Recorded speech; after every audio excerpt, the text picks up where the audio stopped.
Bom dia, pessoal. Estou me ouvindo bem? Tá. Quando eu reli a história de Joana de Cusa, me veio outros sentimentos que até então passavam despercebidos. Até porque ela foi contemporânea de Maria, mãe de Jesus, Maria de Madalena, do próprio Jesus, né, do Cristo. E às vezes a história dela não é tão familiar. Humberto de Campos, através do livro Boa Nova, ele selecionou 30 histórias verídicas. O que é uma história verídica? Ela aconteceu de verdade, de fato. Ele coloca inclusive na introdução que no mundo espiritual existe também o folclore. Nós, brasileiros, damos um sentido a folclore como uma coisa que não é verdadeira, ou que, né, uma coisa superficial. Na verdade não é isso. Na essência da palavra, folclore significa costumes e vivências de um povo. Então o que o Humberto de Campos, ao pesquisar na biblioteca espiritual, conseguiu fazer foi uma compilação de eventos e fatos que aconteceram, principalmente com o envolvimento de Jesus, que às vezes ficavam num livro aqui, outro acolá, e aí ele conseguiu fazer essa organização. Ele não parou por aí. No livro Boa Nova são 30 histórias dessas, mas nas outras obras dele, que são em torno de 14, o somatório dá em torno de 70 histórias da época de Jesus que ele faz esse tipo de relato. Aqui a gente vai ver hoje, é do capítulo 15 do livro Boa Nova, que fala da Joana de Cusa. E aí a gente vai ver quem foi essa personagem que foi tão fundamental na trajetória do cristianismo. Joana, ela tinha uma inquietação. Ela era casada com uma autoridade da época do filho de Herodes, que era o Herodes Antipas, ou Antipas. Ele tinha um cargo equivalente a um prefeito. Então ele tinha muito poder e estava em contato direto com as grandes personalidades romanas. E Joana era casada com ele, Cusa. E a inquietação dela era justamente isso. Pela expansão do Império Romano e da forma com que oprimia os escravos, né, os povos que eram conquistados, incomodava muito aquele coração sensível de mulher. E naquela época, ela já estava conseguindo perceber a presença de um grande enviado de Deus, que era Jesus. Então Jesus já fazia pregações na terra dela, que era Cafarnaum. E ela foi procurar Jesus justamente para isso. O que Jesus teria para falar para ela quanto àquelas inquietações de esposa, de mulher, de alguém que estava querendo seguir os ensinamentos do mestre, e o seu companheiro ainda preocupado com os deuses gregos, os deuses romanos, os deuses do templo de Jerusalém. Então ela foi procurar Jesus para saber se aquilo que ela estava sentindo procedia e qual que era o caminho que ela deveria seguir. Então, como eu falei, ela era casada com um alto funcionário de Herodes. E ela estava tão bem colocada na sociedade, ela fazia parte da alta cúpula, da realeza romana. Só que ela não se deixava ser traída pela vaidade por conta disso. Tanto que toda a pregação de Jesus, todo local que ela ia, ela se vestia de forma simples, sem chamar atenção, sem deixar transparecer uma superioridade financeira, econômica, e de pedigree, né, que era o status que ela possuía, a fim de não chocar aquelas pessoas que ela convivia, que era o povo.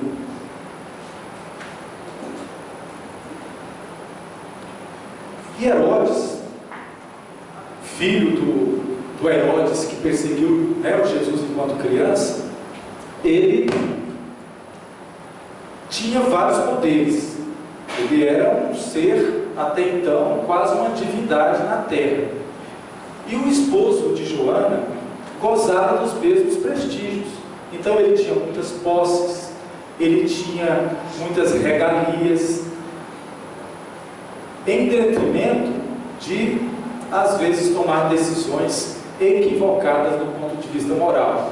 Ele mandava matar, perseguir, extorquir. Então ele tinha esse comportamento porque ele também, de alguma forma, seguia ordens dos seus superiores.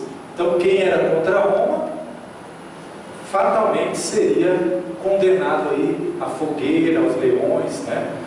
Então, Joana, já quando ela assistia às pregações de Jesus no lago, lá em Cafarnaum, ela ficava tão emocionada, tão sentida com aquelas palavras que tocavam o seu coração, que ela tentava levar isso para o seu marido. Falava: amor, não é legal o que você faz, o que Herodes faz, essa perseguição, essa violência.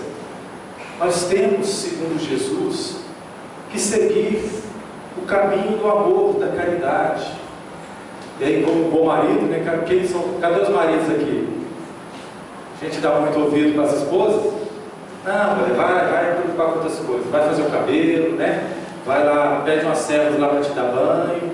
Então, ia meio que relegando ela para depois.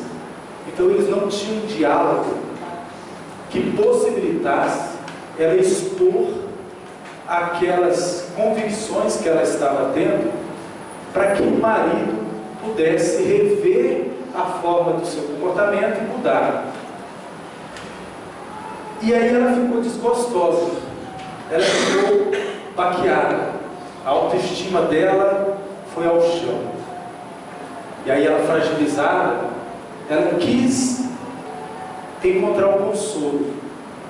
E naquela época era muito difícil você consultar alguém de confiança, porque qualquer momento alguém poderia falar para o marido, para alguém lá da realeza, e aí você poderia ser traído e, se não fosse preso, até morto.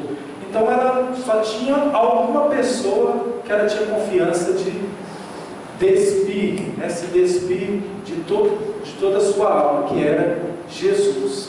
Então ela falou: eu tenho que encontrar o mestre e de alguma forma falar para ele o que eu estou sentindo, porque a angústia dela de mulher não era por ela em si, mas era pelo marido que estava se perdendo na estrada do materialismo.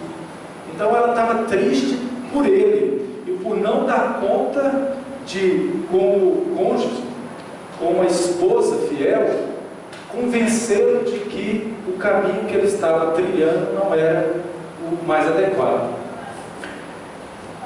O problema é que nós estamos, se a gente pegar o contexto, nós estamos numa sociedade que o cristianismo está nascendo.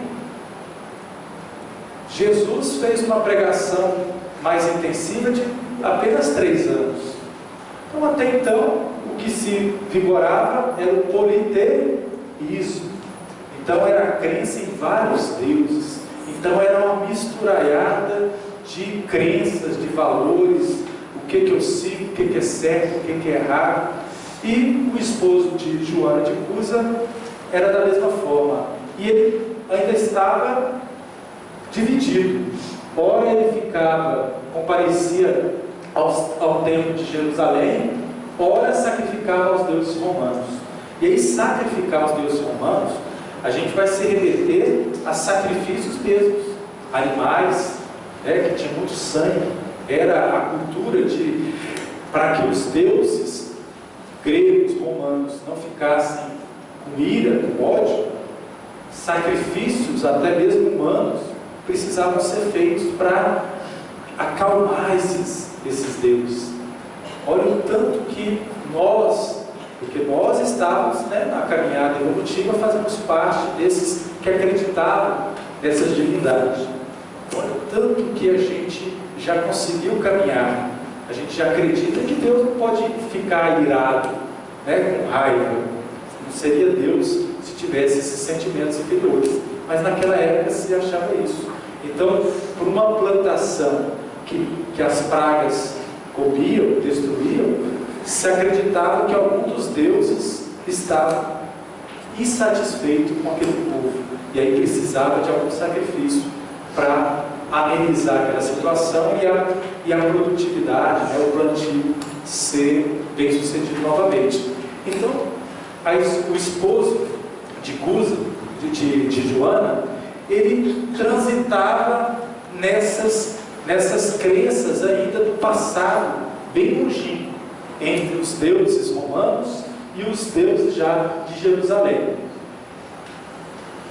E Joana tentava expor o marido a sua nova crença, em vão. Por mais que ela tentava convencê-lo com argumentos, falando de um Cristo que era caridoso, que curava, que consolava, o marido falava: ele é humano, ele não é um representante de Deus. E aí, Joana tem a ideia, ela fica sabendo que Jesus ia se reunir na casa de Pedro, Simão Pedro. E aí ela faz a pergunta para Jesus: Senhor, meu lar é só tristeza, meu esposo ainda persegue os inocentes, se transvia na infidelidade, na incoerência.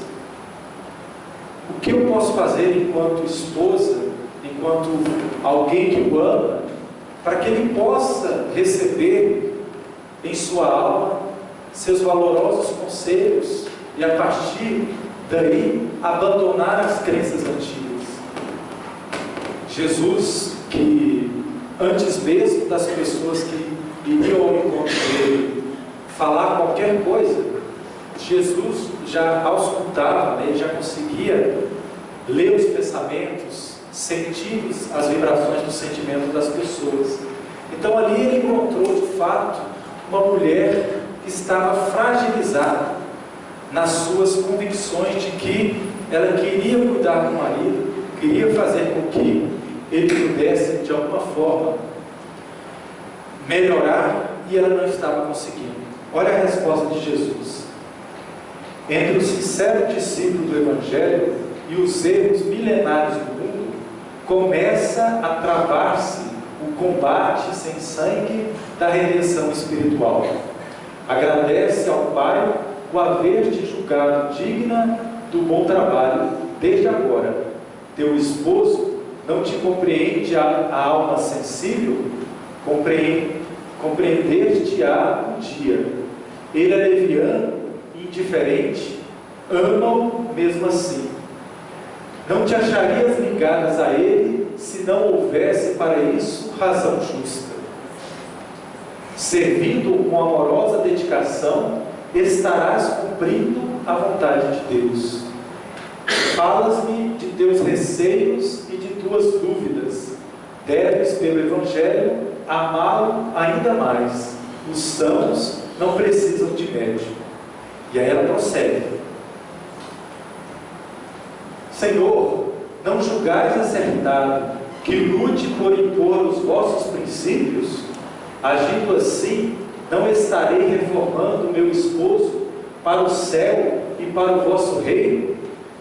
Então ela meio que truca Jesus, Mas Senhor, eu tenho que tentar convencê-lo de que você é o caminho, a verdade e a vida. Não existe outro caminho. Eu não tenho que fazer ele se convencer disso. Olha como Jesus era um psicólogo, era alguém que estava muito à frente mesmo do seu tempo. Olha o que ele responde: Quem sentirá mais dificuldade em estender as mãos fraternas? Será o que atingiu as margens seguras do conhecimento com o Pai, ou aquele que ainda se debate entre as ondas da ignorância ou da desolação, da inconstância ou da indolência do espírito? Quanto à imposição das ideias, continuou Jesus, acentuando a importância de suas palavras, por que motivo Deus não impõe a sua verdade e o seu amor aos tiranos da terra? Por que não fulmina com um raio o conquistador desalmado que espalha a miséria e a destruição com as forças sinistras da guerra? A sabedoria celeste não extermina as paixões, transforma-as. Aquele que semeou um mundo de cadáveres desperta às vezes para Deus apenas com uma lágrima. O Pai não impõe a reforma a seus filhos, esclarece-os no momento oportuno. Olha que sabedoria! Deus não tem um poder para acabar com toda a iniquidade? Os tiranos da terra não poderiam simplesmente mandar um raio e... Não poderia? Mas Deus é justo, é bom. A sabedoria dele é infinita. Ele sabe que quando nos deu o livre-arbítrio, ou seja, o poder de escolher, de tomarmos decisões, é justamente para esse aprendizado. Como na passagem bíblica, que Adão e Eva, ele deixam o paraíso, quando eles, com a maçã, e a cobra, na verdade, ele está nos convidando nessa reflexão, justamente para a gente poder escolher. Olha, eu não quero esse céu onde eu não tenho discernimento, onde eu não posso fazer nada, não. Eu quero correr o risco, Deus. Eu quero comer a maçã. Eu quero poder ter um livre-arbítrio para poder fazer as minhas escolhas. É a passagem também do filho pródigo.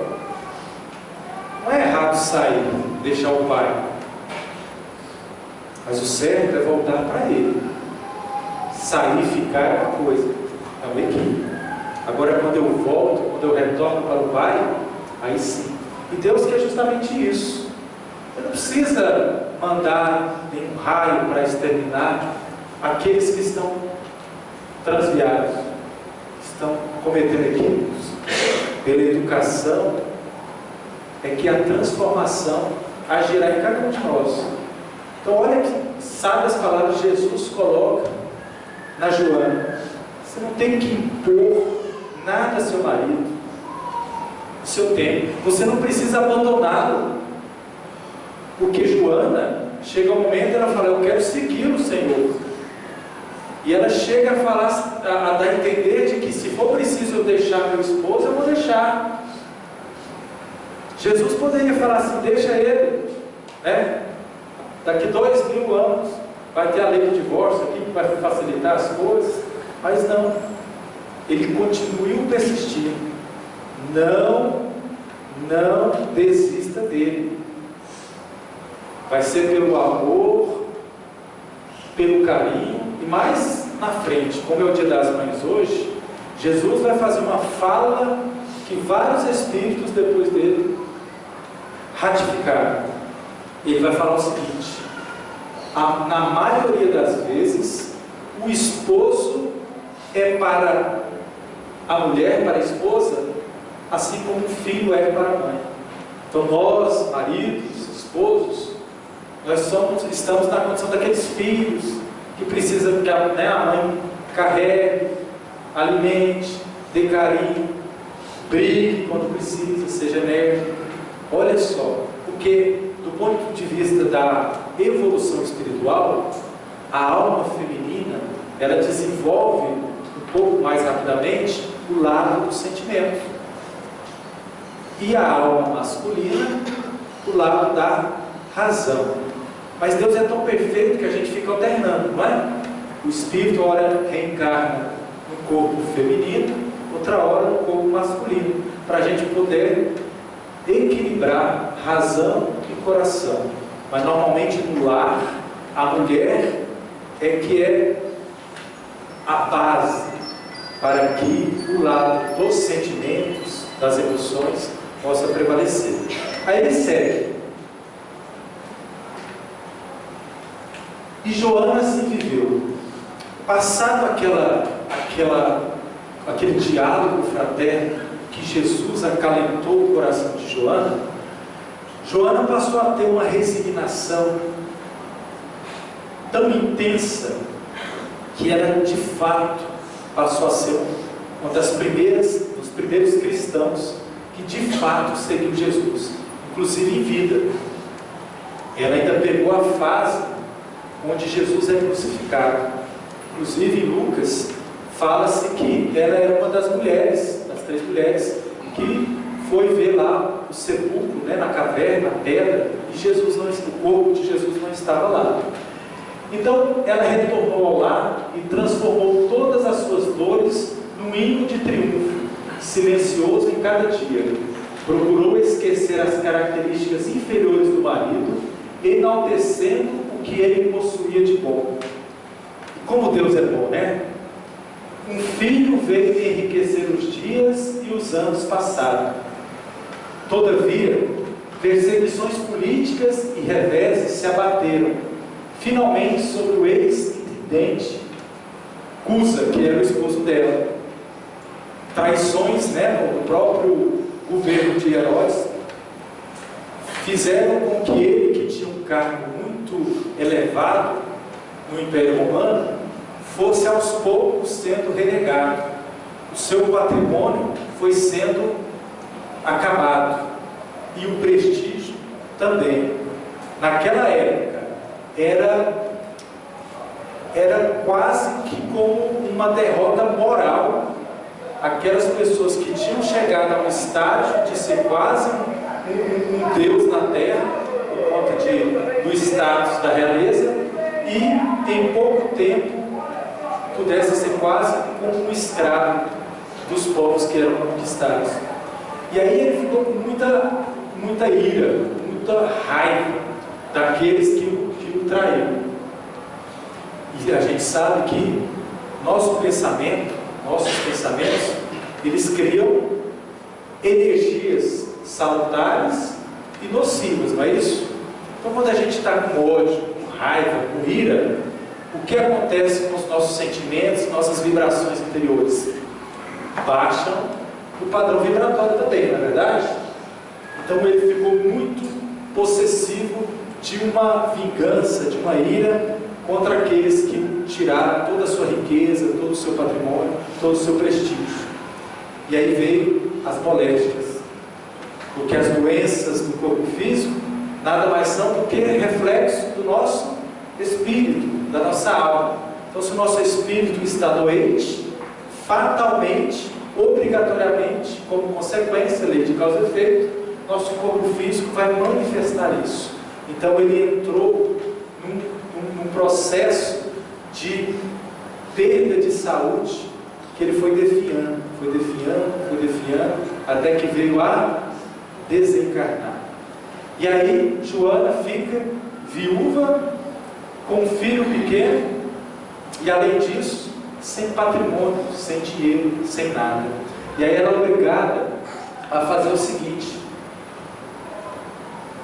necessitou procurar trabalho para se manter e ao filhinho, embora as observações das amigas falassem: mulher, não trabalha, você está louca. Naquela época não podia fazer isso.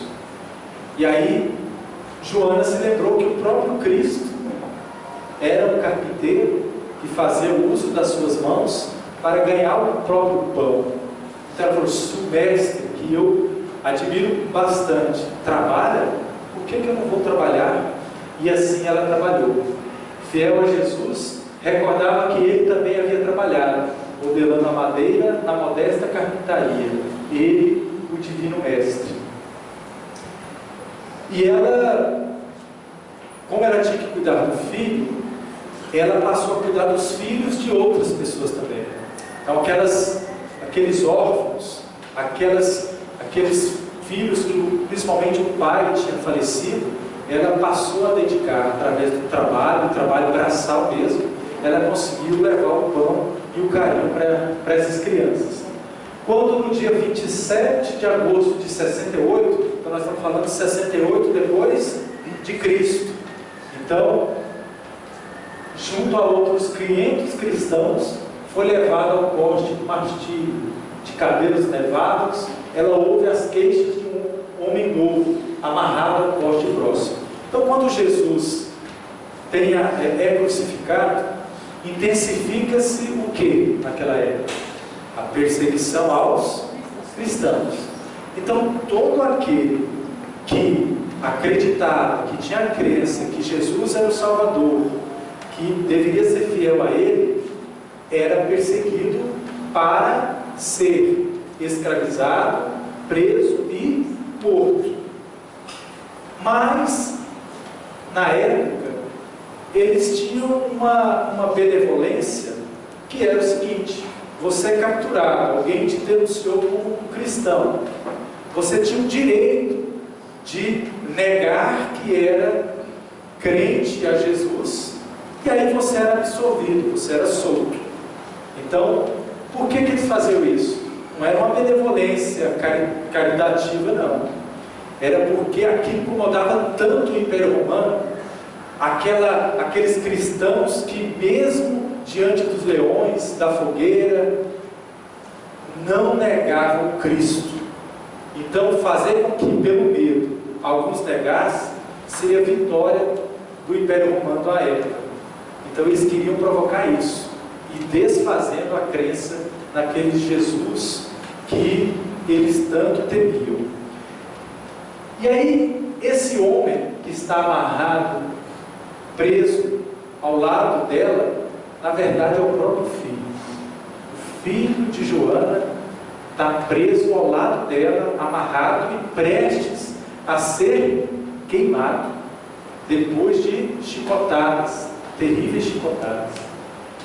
E aí é o filho que exclama entre lágrimas: repudia Jesus, minha mãe, não vês que nos perdemos? Então imagine o filho levando chicotada na dor, a mãe vendo, presa também, e ele vai e pede: mãe, por favor, negue Jesus, eu não estou aguentando mais de dor. Imagine o conflito existencial de uma mãe que está vendo ali um filho se açoitar, e ao mesmo tempo as convicções que ela tinha no Salvador, que era Jesus. Não deve ter sido fácil. Pela sua mente passam rapidamente as cenas de sua juventude, os primeiros anos do casamento, os dissabores, as alegrias da maternidade, as lutas, a viuvez, as necessidades mais duras. Por fim, acode-lhe à memória a tarde memorável do particular encontro com o Mestre e suas palavras de despedida: vai, filha, ser fiel, e pede ao filho que se cale, conclamando a fidelidade a Deus. As lavaredas lhe lambem o corpo e ela abafa no peito gemidos. E além disso, ela tinha uma grande amiga, que era Maria, mãe de Jesus. Então, nesse momento, onde o filho implora para que a mãe negue a Jesus, para que eles sejam soltos, ela também lembra de Maria de Nazaré, quando que na caminhada, na via cruzes de Jesus, no Calvário, ela sofrendo, o filho sendo açoitado, com coroa de espinho, carregando a cruz, ela entende a missão divina de Jesus. Então ela, resignada e obediente a Deus, ela simplesmente silencia aquela tristeza. Então Joana se lembra de Maria também. Se Maria, que teve o Mestre que eu tanto amo e conseguiu acalentar o coração, sendo resignada e obediente, eu também consigo. Então ela vira para o filho, e não é de forma taxativa, grosseira não. Ela fala: cala-te, meu filho, ser fiel a Jesus, tudo estará bem. Aí a sequência é uma das coisas que mais acontecia. Mesmo os cristãos sendo açoitados, sendo queimados, lançados aos leões, ainda tinham os soldados que achavam aquilo engraçado e até tinham prazer na dor que esses cristãos passavam. Então um desses verdugos se aproxima de Joana e pergunta irônico: o teu Cristo soube apenas ensinar-te a morrer? E no último suspiro, de Joana, ali já sendo queimadas as labaredas, ela fala corajosa: não apenas a morrer, mas também a vos amar. Então ela não condenou aquele verdugo. Ela entendeu que aquele verdugo estava numa ignorância espiritual ainda, que ele estava seguindo ordens materialistas. Então ela entendeu o maior ensinamento que Jesus colocou. Não foi isso? Ele resumiu os 10 mandamentos em 2: amar a Deus sobre todas as coisas e ao próximo como a si mesmo. Então, quando imagina a cena, ela já teve um filho do lado, sofrendo, açoitado, murmurando, pedindo para ela renegar Jesus, e ela se cala. Aí vem ainda o cara que está fazendo isso tudo com eles, de forma irônica, ainda fala: Jesus, o teu mestre, o teu guia, ensinou apenas a morrer, porque era isso. Elas, naquele episódio só, eram 500 como ela. Então tinham mais 498 cristãos sofrendo a mesma pena, enquanto os outros não morreram. E aí ela dá a verdadeira lição. E olha como é legal: e sentindo uma mão suave lhe tocar os ombros, escutou a voz inconfundível do divino pastor: Joana, tem bom ânimo, eu aqui estou. Triunfante, ela transpôs o pórtico da morte para adentrar na verdadeira vida.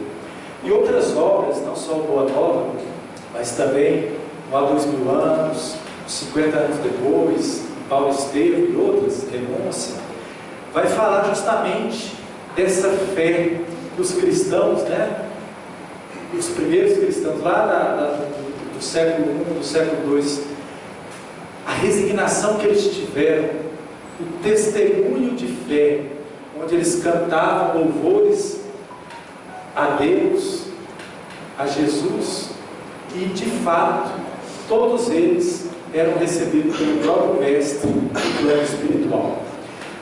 Divaldo Pereira Franco, em uma das suas entrevistas, ele vai nos contar que Joana de Cusa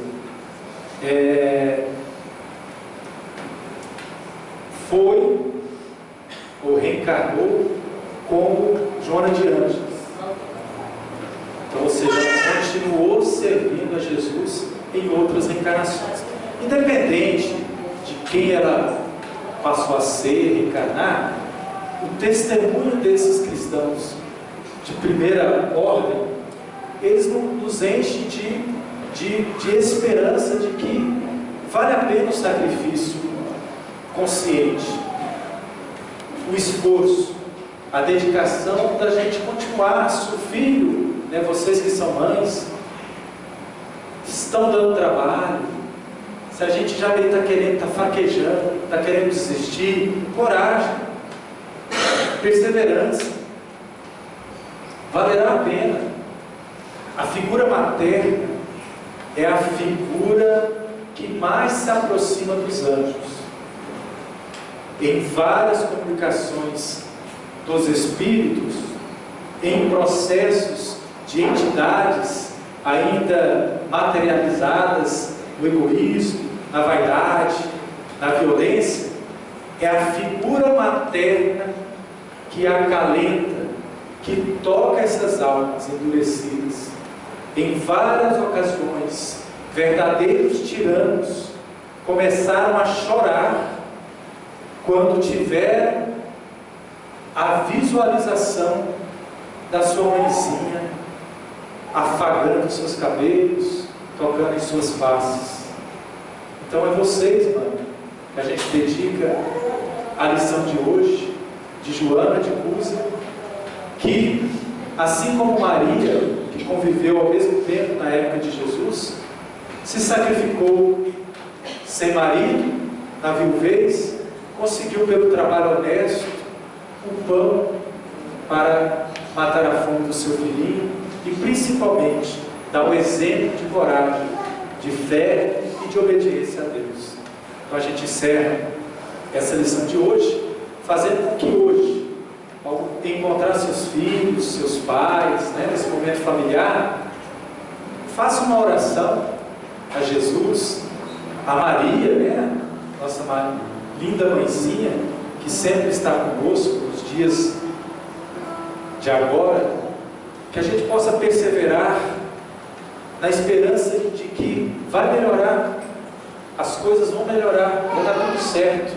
Jesus, assim como na passagem, Ele está com a mão em nossos ombros, em nossas cabeças, a nos convidar para estar do lado dele, dessa vida espiritual, tá certo? Então oremos.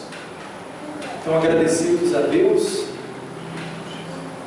que nos enviou seu Filho, nosso irmão Jesus, que nos deu tantos ensinamentos, como as parábolas,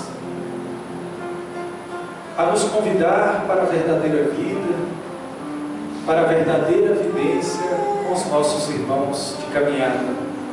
Senhor, desejamos tanto estar diante de Ti e sabemos que para isso não há necessidade de transpormos a vida física.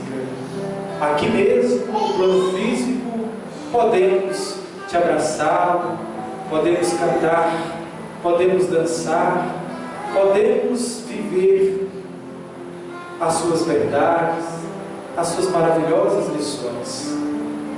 E que as mães, semblantes da nossa querida mãezinha de Nazaré, possa receber no dia de hoje e para a eternidade nossos agradecimentos por ter nos tirado das trevas ao darmos a luz. Senhor, fazei com que cada uma delas receba em seus corações